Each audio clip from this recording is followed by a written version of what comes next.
Nigerija savo Urugvajaus, ir čia žinės taip pat dėl trečiosios vietos. Į baudos aikštelę siunčiamas kamuolys, italai apsigina.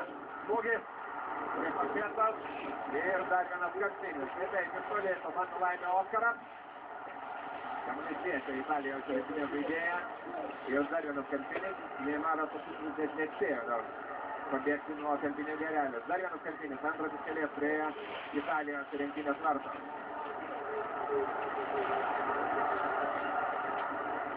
Kartą taip, nusprendė sužaisti Brazilai, perdavimas į baudos aikštelę, išmušamas kamuolys. Ir dar vienas bandymas smūgis iš toli. Tęsiasi Brazilijos rinktinės ataka.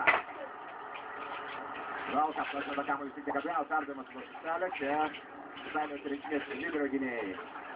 Išmuša kamuolį. Nepaleidžia Brazilai savo varžovus, spaudimas nuo pat pirmųjų rungtynių minučių. Malotėlis krintant žalės, galima žaisti Robertas Sekirtano. Oitos Gustavo, kad kamuolį atgal. Aš noriu nufilmuoti. Thiago Silva.